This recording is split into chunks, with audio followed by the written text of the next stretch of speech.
नमस्कार। भारत के विवाद के केंद्र में चार पांच विषय रहते हैं, जैसे जाति का विषय हो गया,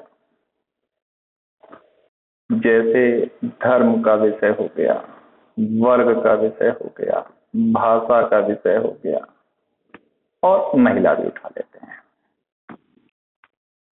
तो हम देखेंगे कि ये चार पांच विषयों भारत में विवाद का मुख्य कारण है। और आज हम भाषा के मुद्दे पर बात करते हैं। तो सबसे पहले ये देखना है कि राजभाषा और राष्ट्रभाषा क्या होती है। तो राजभाषा का मतलब है शासन प्रशासन की भाषा, मतलब सरकार के कामकाज की भाषा की राजभाषा हो गई, ऑफिशियल लैंग्वेज।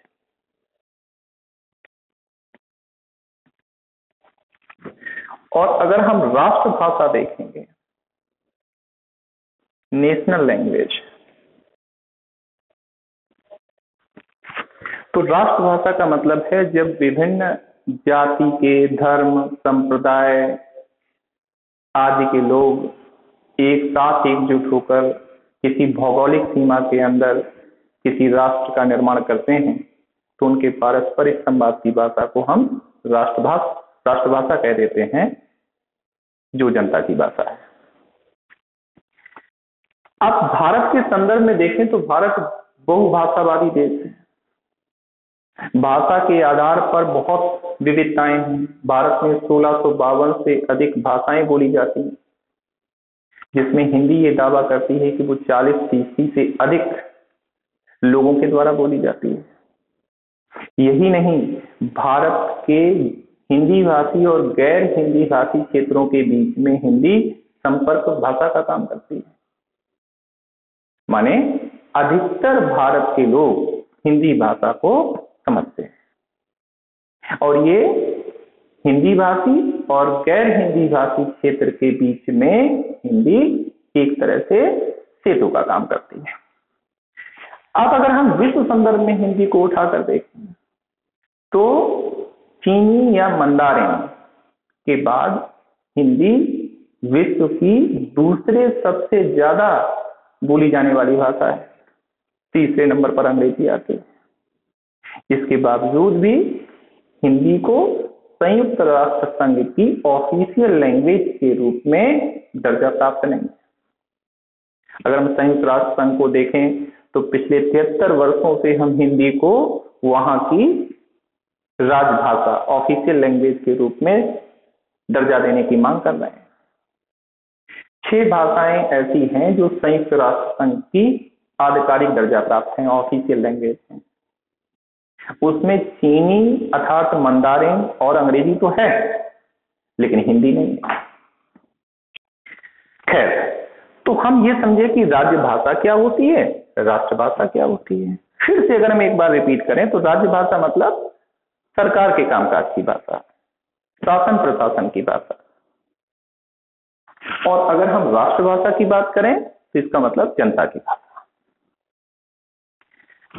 अब अगर हम कॉन्स्टिट्यूंट असेंबली में देखें, संविधान सभा में अगर हम बात करें, संविधान सभा में बात करें, संविधान सभा, थोड़ी सी जानकारी अगर हम दें तो पहली इसकी जो सिटिंग होती है, बैठक होती है, वो 9 दिसंबर 1946 को होती है। लास्ट इसकी बैठक 24 जनवरी 1950 को होती है। इस दौरान 2 वर्ष 11 माह और 18 दिन में ये संविधान बनके तैयार होता है। लेकिन इसी के बीच में संविधान सभा में ये चर्चा होती है कि भारत की राष्ट्रभाषा क्या हो। इस मुद्दे पर हम देखते हैं कि 3 दिन लगभग बहस हुई, और इस बहस में संविधान सभा में राष्ट्रभाषा के मुद्दे पर 2 गुट बन जाते हैं। एक गुट ए जो गांधीवादी गुट था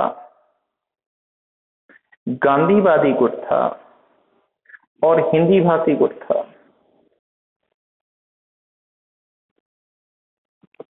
दूसरा गुट अगर हम देखें, ग्रुप बी, तो ये साउथ इंडियन साउथ दक्षिण भारतीय गुट था। इस दक्षिण भारतीय गुट का नेतृत्व टीटी कृष्णमाचारी कर रहे थे। टीटी कृष्णमाचारी कर रहे थे। गांधीवादी गुट का नेतृत्व जेएल नेहरू कर रहे थे और हिंदी भाषी गुट का नेतृत्व जो है वो हिंदी भाषी प्रदेशों के कई नेता कर रहे थे। गांधीवादी गुट जहां हिंदुस्तानी भाषा को राष्ट्रीय भाषा का दर्जा देने की बात कर रहा था, हिंदुस्तानी भाषा मतलब जो हिंदी और उर्दू मिक्स है, वही हिंदी भाषी गुट के कई नेता हिंदी भाषा को राष्ट्रीय भाषा के रूप में दर्जा देने की बात कर रहे थे।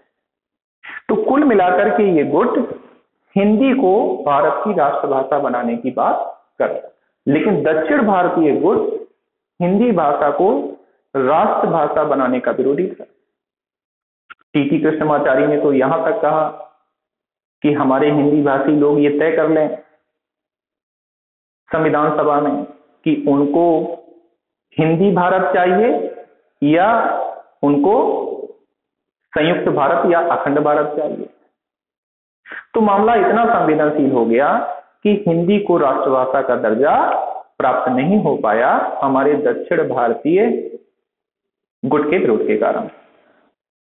हाँ, राजभाषा के मुद्दे पर एक सहमति ये बनती है कि भारत की राजभाषा, भारत संघ की राजभाषा, the official language of union of India, ये हिंदी होगी और लिपि देवनागरी होगी, जिसको हम आर्टिकल 343 में मेंशन भी किया हुआ है। संविधान के आर्टिकल 343 में ये लिखा हुआ है कि भारत की जो राजभाषा है वो हिंदी होगी और लिपि देवनागरी होगी। ठीक है, तो अब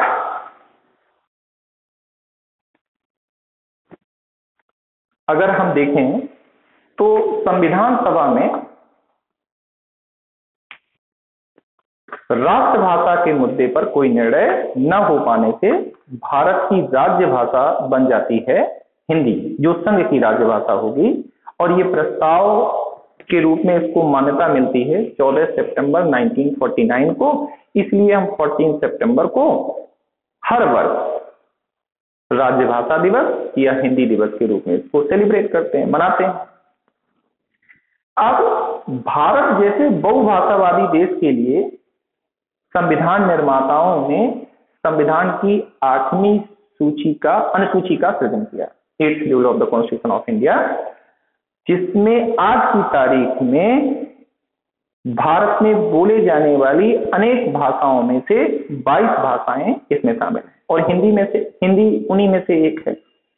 हालांकि हिंदी को विशेषाधिकार हासिल है क्योंकि ये केंद्र के अलावा कई राज्यों की भी आधिकारिक भाषा है, जैसे यूपी, एमपी, यूके, इन सब स्टेट्स की राज्य भाषा अगर हम देखेंगे तो हिंदी है। यानी कि प्रशासन का, शासन का सारा कामकाज हिंदी में होगा। अच्छा, अन्य जो भारतीय भाषाएं हैं, माने जो 21 भाषाएं हैं हिंदी के अलावा 8वीं अनुसूची में, वो भी आधिकारिक भाषाएं हैं, लेकिन वे अपने अपने राज्यों अथवा क्षेत्रों तक सीमित हैं। अब सवाल ये उठता है कि अगर हम राष्ट्रभाषा और राज्य भाषा समझ गए और संविधान सभा में ये चर्चा समझ गए और हम ये देखेंगे कि संविधान सभा ने हिंदी को राष्ट्रभाषा के रूप में स्वीकार नहीं किया। अभी साउथ इंडियन एक्टर का इच्छा सुदीप का एक स्टेटमेंट आया था कि भारत की कोई राष्ट्रभाषा नहीं है। ये स्टेटमेंट उन्होंने किसी भी संदर्भ में दिया हो तो अजय देवगन का स्टेटमेंट आता है कि भारत की राष्ट्रभाषा हिंदी थी, है और रहेगी। तो मुझे लगता है अजय देवगन को ज्ञान नहीं है और वो कला के क्षेत्र तक सीमित रहे तो ज्यादा बेहतर होगा। सच्चाई यही है कि भारत की कोई राष्ट्रभाषा है ही नहीं, भारत की राज्य भाषा है और वो भी भारत संघ की है। भारत संघ की राज्यभाषा हिंदी। अब सवाल ये उठता है कि किसी भी स्वाधीन देश में राष्ट्रभाषा की जरूरत क्यों है? तो अगर हम देखेंगे कि भाषा केवल विचारों की संवाहिका ही नहीं बल्कि भावनाओं की अभिव्यक्ति भी होती है। इसीलिए सही अभिव्यक्ति हेतु सशक्त भाषा का होना बेहद जरूरी है। अगर हम भारतीय राष्ट्रीय आंदोलन में देखेंगे तो इस तरह की बातें हुई कि जैसे जिसकी कोई राष्ट्रभाषा नहीं उसका कोई राष्ट्र नहीं, राष्ट्रभाषा के बिना राष्ट्र गूंगा होता है। अगर हम गांधी को देखें तो स्वतंत्रता आंदोलन में हिंदी को एकता की भाषा कह देते हैं।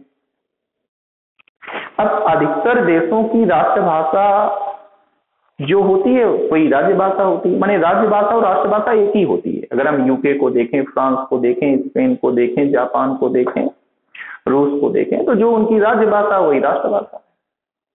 लेकिन भारत के संदर्भ में भारत की राज्यभाषा तो है लेकिन राष्ट्रभाषा नहीं है।